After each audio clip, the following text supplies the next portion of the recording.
The World Health Organization, WHO, has revealed new data that says 99% of the world's population currently breathes polluted air that exceeds WHO air quality limits and threatens their health.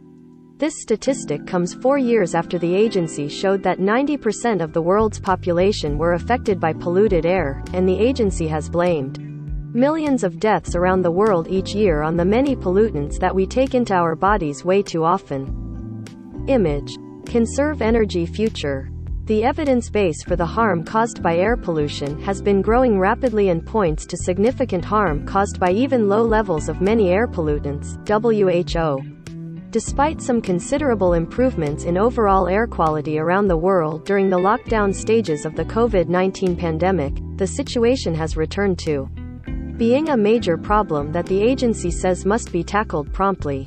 After surviving a pandemic, it is unacceptable to still have 7 million preventable deaths and countless preventable lost years of good health due to air pollution, said Maria Nera, the head of WHO's Department of Public Health and Environment. This new outburst comes amid the agency's recent extensive study that took into account air quality data from over 6,000 cities and towns across 117 countries. The results showed how billions of people are now breathing in unhealthy levels of fine particulate matter, between 2.5 micrometers, PM2.5, and 10 micrometers, PM10, that include toxic chemicals such as sulfate and black carbon that can penetrate deep into the lungs or cardiovascular system. An illustration of the size of PM2.5 and PM10 particulates compared against human cells and bacteria. Image. Smart air. In a large number of cities, the study also managed to get a read on the levels of nitrogen dioxide, which is known as a pollutant commonly found in urban areas that can lead to many respiratory illnesses such as asthma and chronic lung disease. Sadly, it was also consistently shown that those living in low and middle income locales suffered the highest exposures all throughout. For example, it was revealed that the air in only 17% of high-income cities studied fell below the WHO's guidelines for PM2.5 and PM10, while a whopping 99% of low-income cities in the study had air quality that did not comply with the guidelines.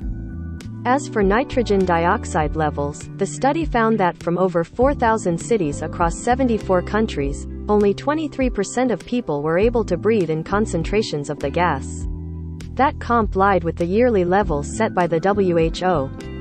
In response, the agency said that it was imperative that the use of fossil fuels be lowered, and that the current peaking prices of oil and gas could serve to influence more people to switch to cleaner alternatives. Current energy concerns highlight the importance of speeding up the transition to cleaner, healthier energy systems, said WHO Director General Tedros Adhanom Ghebreyesus. High fossil fuels, energy security, and the urgency of addressing the twin health challenges of air pollution and climate change underscore the pressing need to move faster toward a world that is much less dependent on fossil fuels. Read more life stories. Malaysia ranked the world's 8th most stressful country to drive in. Man in Spore finally reunites with his 2 dogs in Amnesia after 486 days apart.